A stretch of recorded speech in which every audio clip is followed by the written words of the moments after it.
Shalom Bapak Ibu Saudara yang dikasihi oleh Tuhan. Kali ini kita akan melihat Wahyu pasal 1 ayat 9 sampai ayat yang ke-18. Namun sebelumnya mari kita datang kepada Tuhan terlebih dahulu. Bapa Sorgawi, terima kasih untuk kesempatan kami boleh belajar firman-Mu. Kami rindu firman-Mu terus meneguhkan kami dan mengubahkan kami menjadi seperti yang Tuhan kehendaki. Urapi kami semua dan hamba-Mu juga yang akan menyampaikan firman-Mu. Di dalam nama Yesus kami berdoa. Amin. Bapak Ibu, kita akan melihat Wahyu pasal 1 ayat 9 sampai ayat 18. Demikian firman Tuhan. Aku, Yohanes, saudara dan sekutumu dalam kesusahan, dalam kerajaan dan dalam ketekunan menantikan Yesus, berada di pulau yang bernama Patmos oleh karena firman Allah dan kesaksian yang diberikan oleh Yesus. Pada hari Tuhan, aku dikuasai oleh Roh dan aku mendengar dari belakangku suatu suara yang nyaring seperti bunyi sangkakala. Katanya, apa yang engkau lihat, tuliskanlah di dalam sebuah kitab dan kirimkanlah kepada ketujuh jemaat ini, ke Efesus, ke Smyrna, ke Pergamus, ke Tiatira, ke Sardis, ke Philadelphia, dan ke Laodikia. Lalu aku berpaling untuk melihat suara yang berbicara kepadaku. Dan setelah aku berpaling, tampaklah kepadaku 7 kaki dian dari emas. Dan di tengah-tengah kaki dian itu ada seorang serupa anak manusia, berpakaian jubah yang panjangnya sampai di kaki, dan dadanya berlilitkan ikat pinggang dari emas. Kepala dan rambutnya putih bagaikan bulu yang putih metah, dan matanya bagaikan nyala api. Dan kakinya mengkilap bagaikan tembaga membara di dalam perapian, suaranya bagaikan desau air bah. Dan di tangan kanannya ia memegang 7 bintang, dan dari mulutnya keluar sebilah pedang tajam bermata 2, dan wajahnya bersinar-sinar bagaikan matahari yang terik. Ketika aku melihat dia, tersungkurlah aku di depan kakinya sama seperti orang yang mati. Tetapi ia meletakkan tangan kanannya di atasku lalu berkata, "Jangan takut, aku adalah yang awal dan yang akhir dan yang hidup. Aku telah mati, namun lihatlah, aku hidup sampai selama-lamanya. Dan aku memegang segala kunci maut dan kerajaan maut." Amin. Bapak Ibu Saudara yang dikasihi oleh Tuhan, pernah hendak ikut lomba panjat pinang 17 Agustusan? Oh saudara, saya pernah waktu kecil. Saya melihat saudara hadiah yang bergelantungan di atas itu membuat saya sedemikian semangat ingin ikut. Saya pikir saudara manjat pohon sampai ke ujung ranting yang terkecil aja bisa, masa itu gak bisa? Bersama dengan teman-teman saya yang berani malu, saudara, kami mencoba untuk ikut. Saudara, kira-kira apa hasilnya? Benar pikiran saudara, gagal saudara. Jangankan ke ujung, baru naik beberapa saja saudara, saya sudah melorot ke bawah dan menimpa teman-teman saya, dan kami semuanya terguling. Sejak saat itu saudara, saya tidak pernah mau mencoba lagi. Rupanya modal nekat tidak cukup saudara untuk saya meraih kemenangan, meraih hadiah yang sudah ada di depan mata. Tapi Bapak Ibu Saudara, coba kita lihat tim yang satu ini.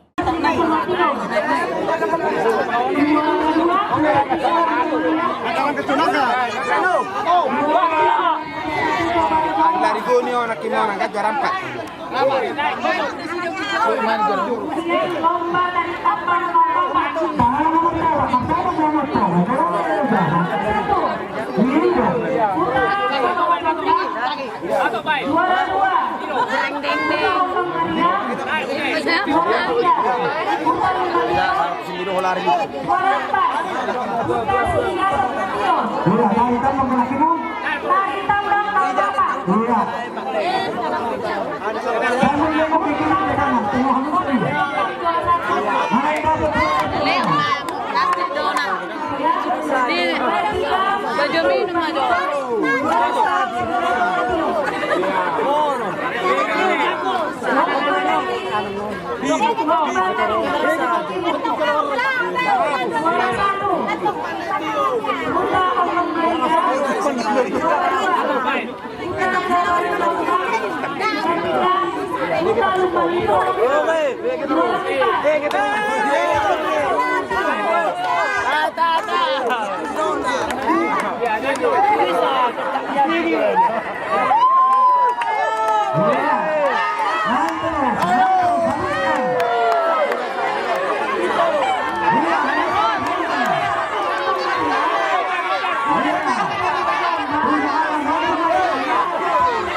Apa rahasia kemenangan mereka? Apakah uang yang di amplop yang bergelantungan itu? Mungkin saudara, tapi saya pikir itu tidak cukup. Mereka saudara harus rela putar otak, pasang strategi, bikin strategi, siapa yang di bawah, siapa yang di atas, pakaian apa yang dipakai supaya nggak licin, rela saudara ditertawakan. Mungkin sudah berkali-kali mereka mencoba gagal, mereka harus mau mencoba dan mencoba lagi. Saudara, ketekunan dalam menanggung penderitaan menjadi jembatan yang menghantarkan mereka untuk meraih kemenangan. Saudaraku, sepertinya kehidupan Kristen itu memang mirip dengan lomba panjat pinang, saudara. Kita itu berada di dua ujung yang sangat berbeda. Kehidupan hari ini dan kehidupan masa depan. Kehidupan hari ini penuh dengan semua lika-likunya. Ada penolakan, ada penderitaan, ada tangis, ada tawa, saudara. Sementara kehidupan masa depan itu penuh dengan keindahan dan kesempurnaan. Namun saudara, kalau kita berada di titik ini dan melihat ke masa depan, gak jarang kita menjadi frustasi. Mengapa saudara? Sepertinya itu sulit untuk terjangkau. Harus ada yang menjembatani antara hidup masa kini dan hidup masa depan yang sedemikian sempurna itu. Saudara, kita memerlukan jembatan yang dapat menghubungkan kita hari ini kepada masa depan. Apa itu saudara? Jembatan itu adalah ketekunan. Saudara, Yohanes dia menegaskan hal ini dengan berkata, "Aku Yohanes, saudara dan sekutumu dalam kesusahan, dalam kerajaan dan dalam ketekunan menantikan Yesus." Saudara, ayat ini mau mengatakan kepada kita bahwa orang Kristen membutuhkan ketekunan yang sabar. Karena kita saudara terjebak antara kesengsaraan hari ini dan kerajaan masa depan. Saudara, jangan salah mengerti. Ketekunan tidak bisa membawa kita ke sorga. Hanya oleh kasih karunia Allah di dalam Yesuslah yang bisa mengantarkan kita ke sorga. Lalu pertanyaannya, untuk apa ketekunan, saudara? Saudara, memang Allah lah yang berinisiatif untuk memanggil manusia. Tetapi saudara, Allah menuntut manusia menanggapi dengan iman. Bukan saja di awal pertobatan, tapi terus menerus seumur hidupmu dan hidupku. Saudara, disinilah diperlukan ketekunan. Saudara, dalam bahasa asli, ketekunan itu berarti kemampuan untuk bertahan di bawah tekanan yang berat dengan sabar dan sukarela. Saudara, tapi mungkin gak kita bertahan di tengah penderitaan yang berat? Mungkin engkau berkata, ya kalau sebentar saja sih gak apa-apa. Tapi bagaimana kalau itu dalam waktu yang sangat lama? Oh saudara, perhatikanlah akibat COVID ini. Mungkin ada yang mengatakan, aduh Bu, sudah 2 tahun. Kemudian saya di PHK, sulit untuk mencari pekerjaan. Mungkin juga saudara ada yang mengatakan, sudah 5 tahun saya terbaring sakit, tapi sepertinya tidak ada tanda-tanda kesembuhan. Mungkin engkau gadis atau pemuda mengatakan, aduh umur saya sudah sekian, orang tanya pada saya, kapan menikahnya? Atau mungkin engkau suami istri yang sudah puluhan tahun menikah, lalu mengatakan berapa lama lagi? Kami ditanya, kapan punya anak? Saudara, mungkin gak sih kita bertahan dengan sabar dan sukarela dalam menanggung penderitaan yang cukup lama? Saudara, sebenarnya kita bisa bertahan seberat dan selama apapun persoalan kita ketika kita tahu kita tidak sendirian mengalami dan menjalani penderitaan itu. Saudara, kita tidak sendirian sebenarnya karena kita bersama dengan umat Tuhan yang lain adalah sekutu di dalam kesusahan. Saudara, ada anggapan bahwa orang Kristen itu akan terhindar dari semua kesengsaraan. Nanti kalau kesengsaraan datang, orang Kristen akan diangkat ke awan-awan. Saya pernah saudara mendengar pengkhotbah berkata, saudara, biar orang lain mengalami resesi, tetapi orang Kristen tetap resepsi. Benarkah demikian? Saudara, kenyataannya dalam konteks saat ini, saudara, orang lain kena COVID, orang Kristen juga kena. Banyak yang terkena PHK, orang Kristen juga ada di dalamnya, saudara. Kenyataannya sepanjang sejarah kita menyaksikan orang-orang Kristen menderita sengsara. Tokoh-tokoh di dalam Alkitab dicatat banyak sekali yang menderita seumur hidup mereka. Bahkan saudara, Yesus mengatakan inilah panggilan orang Kristen selama hidup di dunia.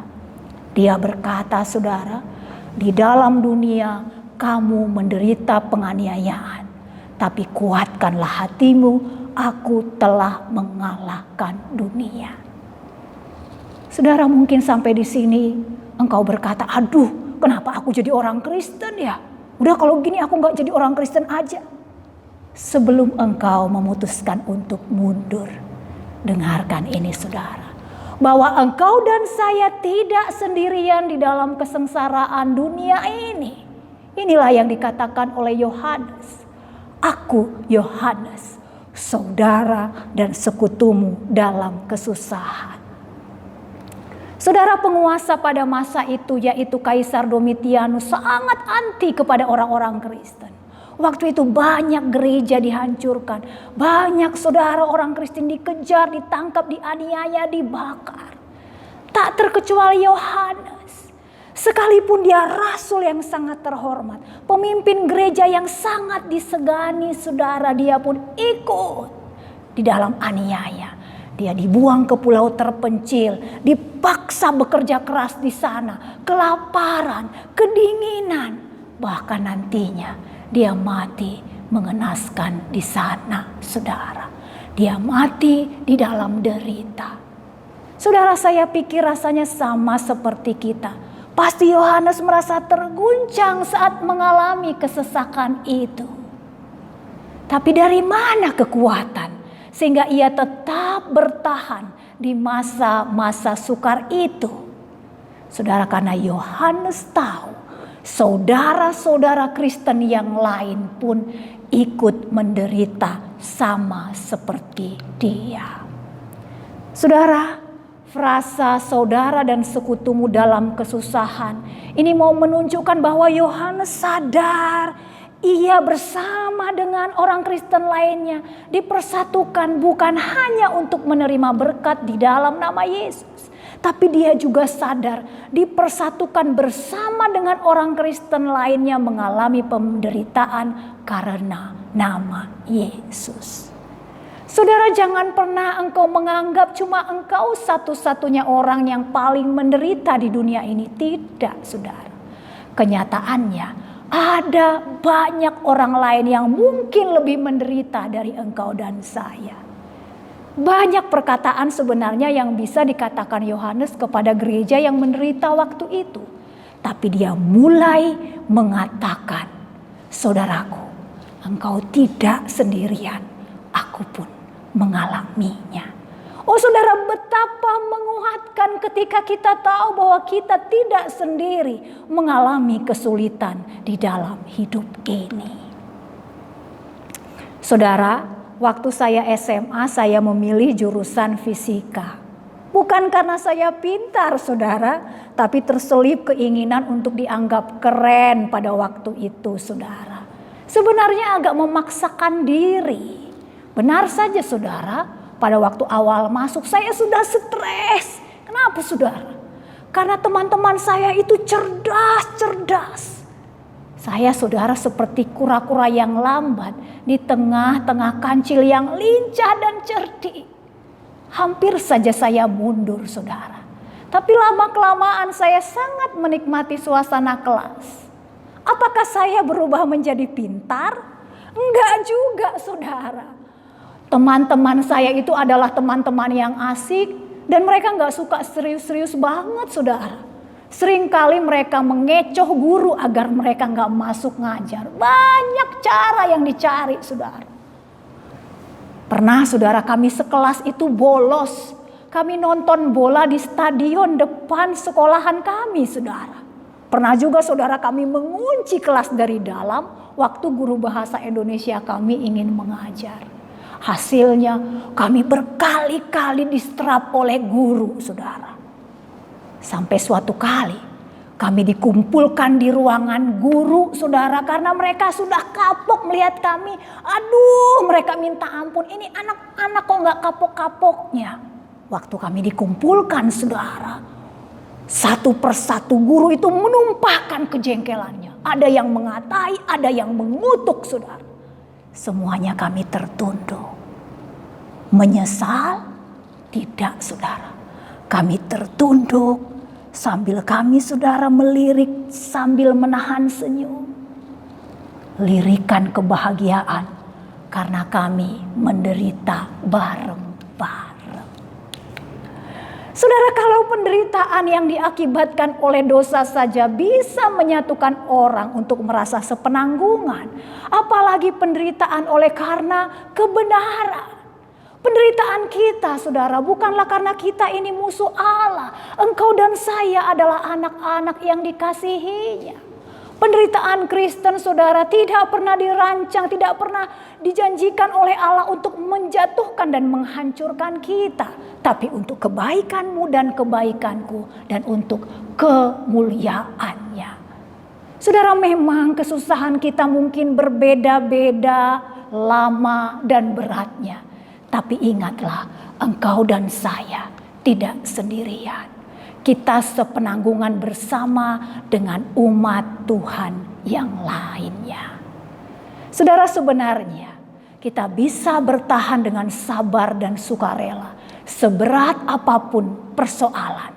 Bukan saja karena kita menjalaninya bersama dengan teman seiman lainnya. Tapi yang lebih penting saudara, karena Tuhan Yesus ada di tengah-tengah umatnya. Saudara, sudah lebih dari 20 tahun sebenarnya terakhir kali Yohanes melihat Yesus waktu Yesus menjadi manusia.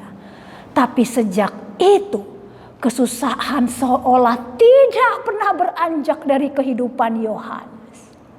Saudara, semua rekan pelayanannya sudah meninggal, mati martir saudara. Dengan mata kepalanya sendiri Yohanes menyaksikan orang-orang Kristen saudara meregang nyawa karena aniaya. Sekarang dia sendirian menunggu giliran. Oh saudara, saat seperti itulah Yohanes melihat Yesus. Lalu aku berpaling untuk melihat suara yang berbicara kepadaku. Dan setelah aku berpaling, tampaklah kepadaku 7 kaki dian dari emas. Dan di tengah-tengah kaki dian itu ada seorang serupa anak manusia. Saudara, apa maksudnya? Memang Memang kitab Wahyu saudara penuh dengan simbol-simbol. Saya akan memberitahukannya untuk saudara. 7 kaki dian emas itu saudara menunjukkan seluruh gereja-gereja Tuhan.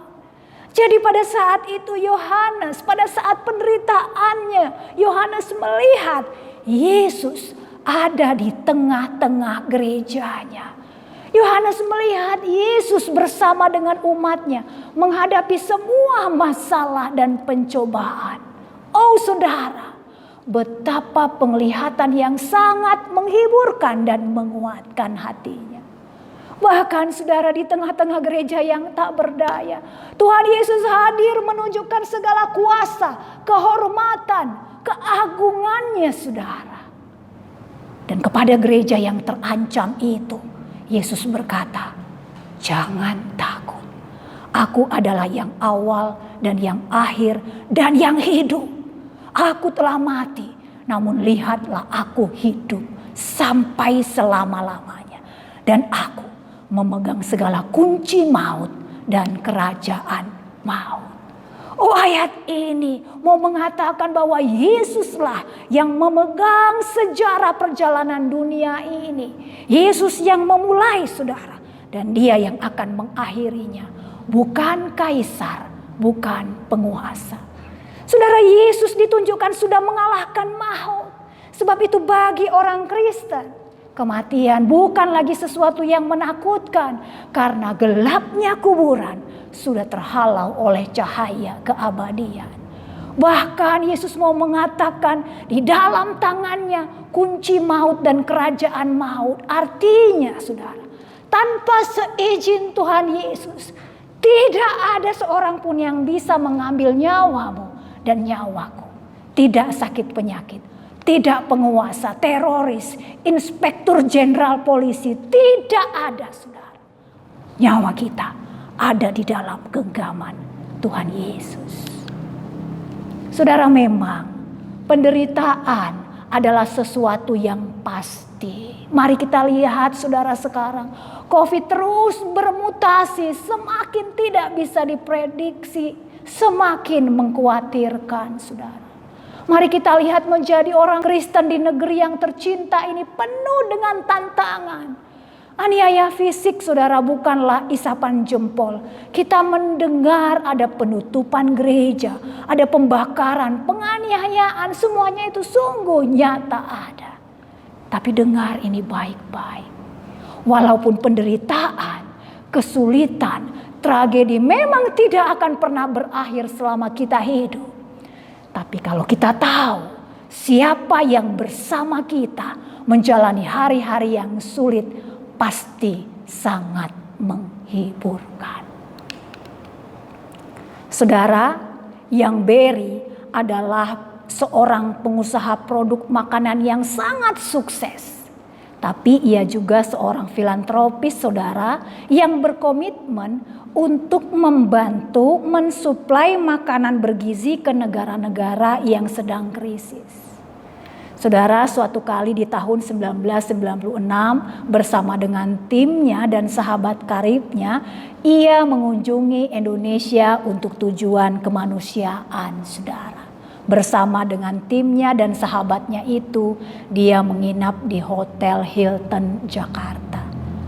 Saudara, suatu sore setelah mereka melakukan banyak kegiatan, yang Barry bersama dengan tim dan sahabatnya itu ingin menikmati jalan-jalan sore di Jakarta.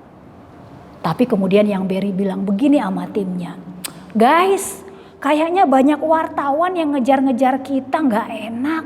Gimana kalau kita lewat pintu belakang saja? Lalu saudara, mereka melewati pintu belakang gerbang hotel itu. Tapi yang Barry ini begitu bersemangat saudara, sehingga kemudian dia jalan cepat-cepat dan dia tertinggal dari rombongan timnya. Saudara, wajahnya yang bule dan mentereng itu tentu menarik perhatian banyak orang, termasuk juga preman. Benar saja saudara, hanya beberapa saat setelah dia berjalan, saudara, 5 orang preman datang menghampiri yang Barry dan berkata, Serahkan jam tanganmu dan juga seluruh uang di kantongmu.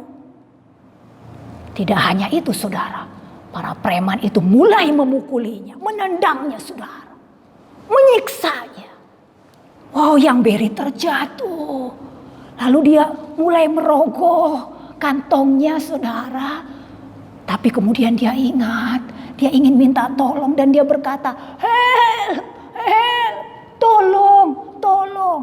Oh, kelima preman ini saudara jengkel, ditendang lagi, disiksa lagi. Diam kamu, katanya saudara, serahkan secepatnya.